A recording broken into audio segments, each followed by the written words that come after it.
So we're replacing some batteries, nickel hydrogen batteries, 12 of them out on the P4 Truss. We're going to be working on 2 of the 8 power channels here on ISS, and we're replacing them with 6 new lithium-ion batteries. Most of this work, we prefer to do as much of it robotically as possible. And that's both to reduce the risk of sending crew members outside for multiple EVAs, and it also is a really good exercise in use of our robotic arm and the capabilities we have associated with that. So on Saturday, we kicked off the battery operations for the 4A power channel, and we started discharging and draining the batteries in order to make them safe for removal. And then later, actually yesterday afternoon, we terminated the drain on the batteries and got started on the robotic operation. So up to this point, we've already removed 2 of the old nickel hydrogen batteries from the 4A channel, and we've replaced one of them with a lithium-ion battery. We're going to continue to do these robotics for about 48 hours, and then we'll be complete with that. We'll stand down for a short period of time while we prepare the crew to go outside to do the spacewalk, and they'll complete the operation for us, essentially hooking up an adapter plate and some cabling, enabling us to complete the circuit where we can reactivate the batteries and the associated power channel. We have an animation that shows an example of some of the robotics ops that we'll do. So here you see the robotic arm. It's holding what we call the SPDM. The SPDM is, you can think of it as kind of the hand to the robotic arm. The SPDM itself has 2 arms on it and some additional platforms that can hold ORUs that we're removing, such as the batteries, as you can see in this.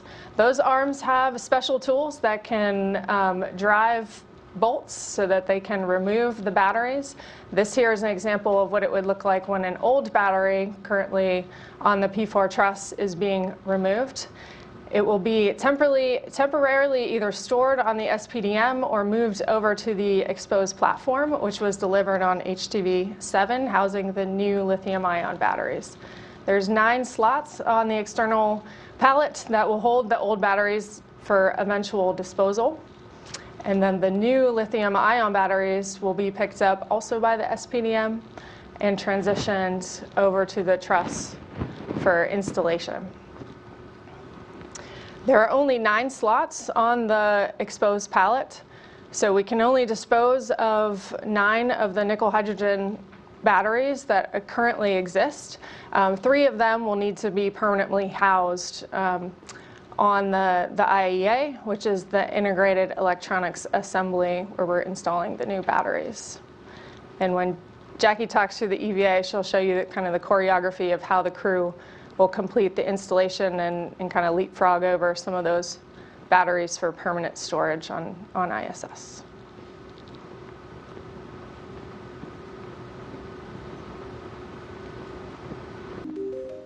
At the beginning of the first battery EVA, the crew will egress the airlock, bringing out their tool bags and a V-guide bag.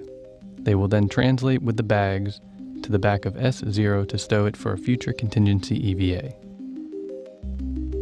This is just moving hardware to the outside of the station in order to make more room inside.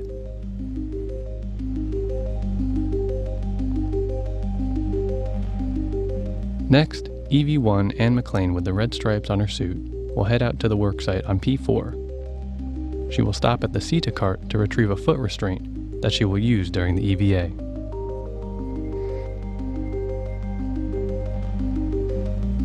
From there, McClain will continue to the P4 Truss segment, where she will set up all the tools needed for the P4 worksite.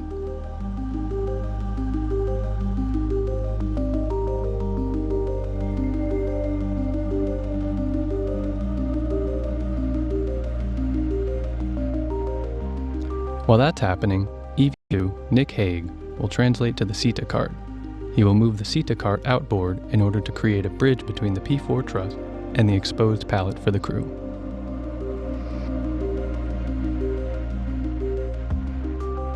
After the bridge is created, Hague will translate to the EP, where he will be in charge of setting up the worksite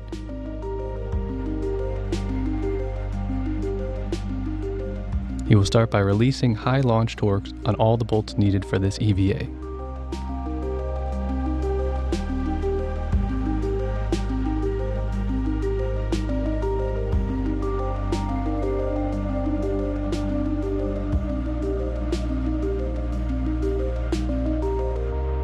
McClain will join Hague at the exposed pallet. They will each retrieve an adapter plate to place on their BRT.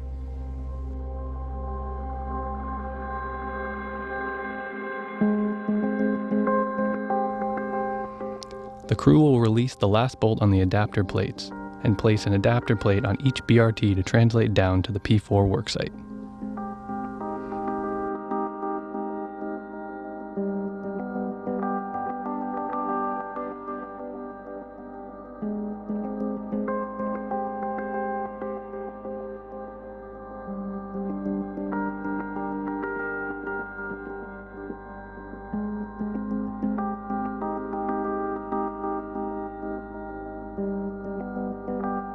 Once the crew gets to the P4 worksite, EV1 will ingress the APFR.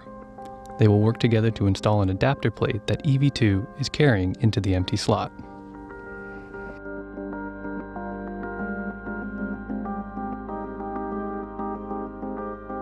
The spacewalkers will connect cable to complete the mating of this battery pair.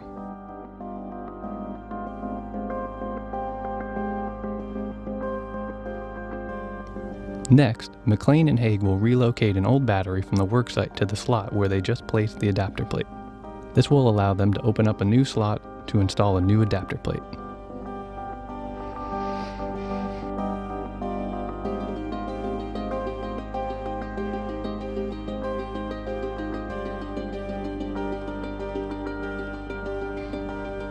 The crew installs the new adapter plate into the empty slot and connect cable to complete the circuit for the second battery pair.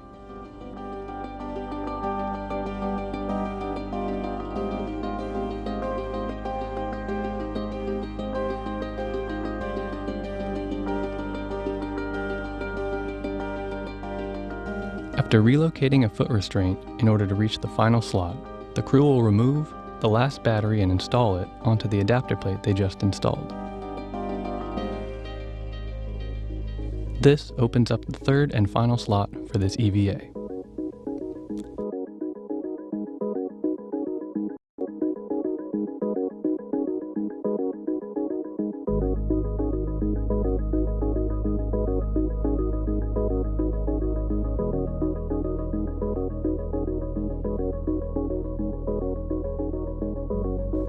Once that slot is open, the astronauts will translate together to the exposed pallet to retrieve the third adapter plate and clean up the EP worksite.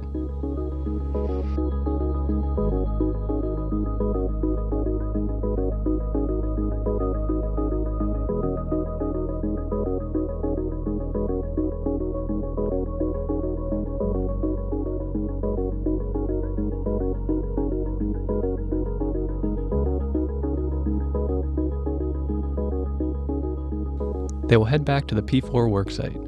McClain will ingress a foot restraint, and the crew will work together to do the final adapter plate install.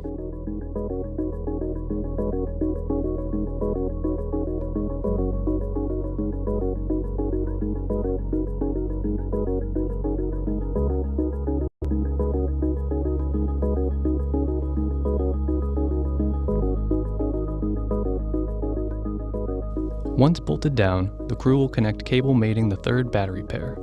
At that time, they will then give the ground a go to regain the power channel.